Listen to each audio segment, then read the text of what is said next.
Hello, everyone. Welcome back to our new year and welcome to our sixth episode of Girl Edition. I am Jessica Larry. Hi, I'm Kimberly Melendez. Hello, everyone. I'm Laurel Jones. So, jumping right into our first question, the question I have is do you think that other occupations besides first responders, meaning, or not first responders, sorry, our essential workers, meaning our first responders, our healthcare workers, our teachers, do you think other occupations should get the COVID vaccine initially, or should it just be open to everyone? Well, I'll just hop in on that. So I was actually just in anatomy, and so we actually had to do a research paper on the different vaccines that were going to be available. And one of the biggest things that I found was that they can only make so many at a time. Like it's a process in making the vaccines, and obviously they don't just snap their fingers and they appear. So I do think that what they're doing in the way of essential workers and then moving down to the general public after that is kind of a good way to do it. That way we can make sure that people who are working firsthand with people that have COVID-19 are trying to be more safe and are able to have that vaccine first, then moving on to the general public. I completely agree. And I do want to throw it out there, it is not just the first responders and essential workers who are available to get the vaccine first. It is also people who are over the age of 65 and 18 and older with pre-existing health Mhm. conditions that put them at more of a risk.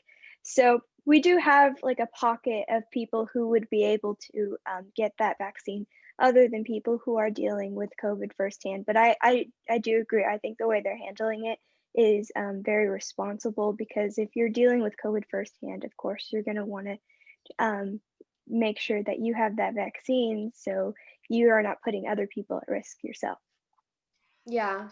I agree with what both of you said. I do think that a successful system is kind of required because otherwise everyone would want to get it. And there are people Mhm. who don't want to get it, but I think that if there is no system in place, then it would be chaos. That Yeah, everyone I would be trying to agree. get it. Some people will be trying to get it, say my family member needs it or I need it first instead of you. I think that we need a system because otherwise it would be hectic. Yes, I agree. I recently saw I was actually on Facebook that someone posted that they were like number 65,000 like 300 something in line for getting the vaccine, and I don't know, that was just kind of crazy to me. It kind of like boggled my mind that I was like, wow, there's that many people in line to get it, and I'm like, I just hope that they're popping that vaccine out like crazy, getting as many people and getting more vaccines made. So hopefully we will soon all be vaccinated and, get through this crazy time that we are living in. Moving on to the next question. With in-person campus visits not being able available, oh my gosh, can I restart that? I'm so sorry. I apologize. Moving on. With in-person campus visits not being available to prospective students, how do you intend on choosing your university, ensuring they have the right vibes? So for me, actually, all of the universities that I was wanting to attend, they actually were offering in person. And if they weren't, then you could ask your counselor, and they would actually allow you to come on and tour the campus. When I went, it was smaller groups. I think there was only me and two other families. We had to wear masks the whole time. We were very social distance, and it worked out really well, and we were outside the whole time, so that helped too. But I think that if you aren't able to get that in-person experience, they are offering a lot of virtual tours, which I think is super cool. But even if you're able to get up there, and it doesn't have to be a organized tour from the university, just if you're able to go yourself and kind of just drive around, see the university, kind of get a vibe of it, I think that would be something just to take that next step into seeing if it's right for you.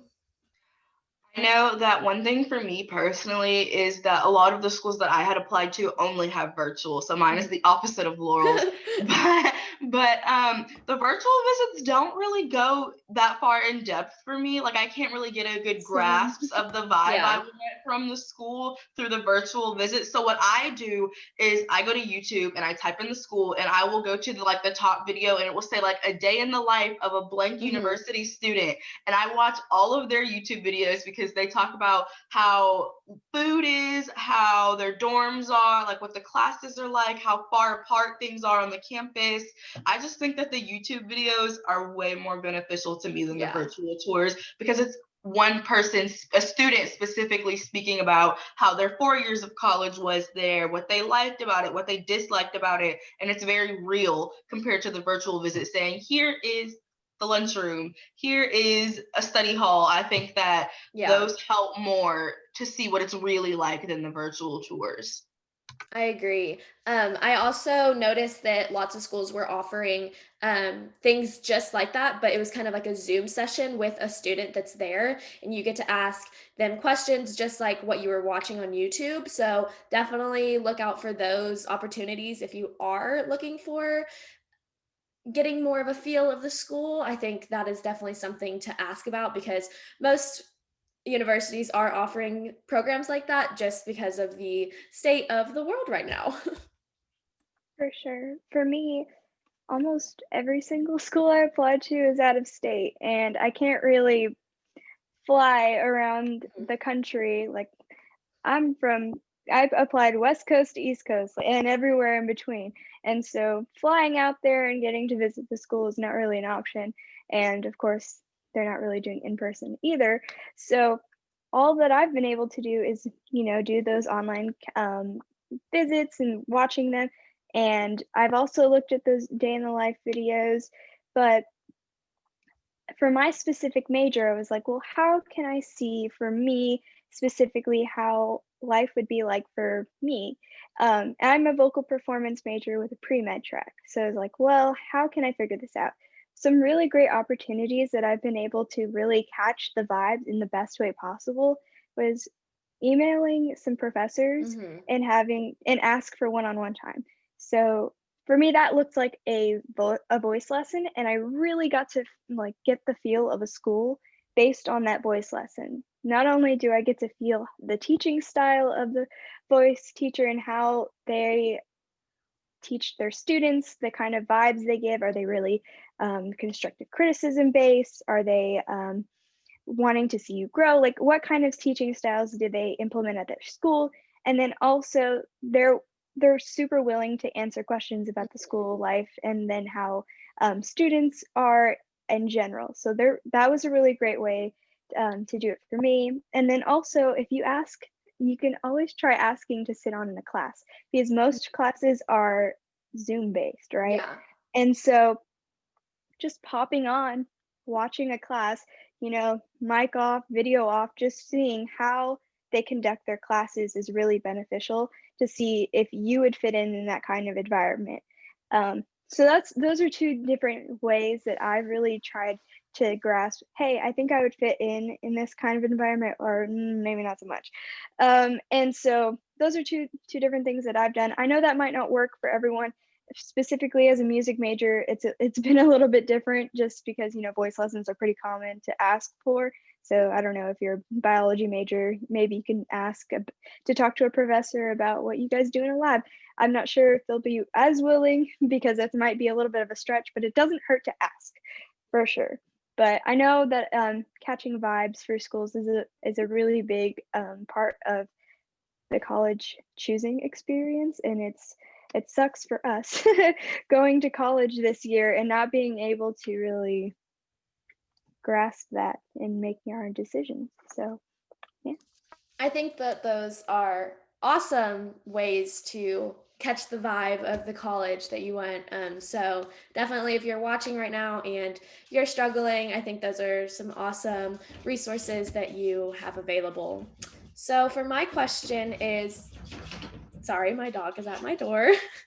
What are your goals and plans for 2021?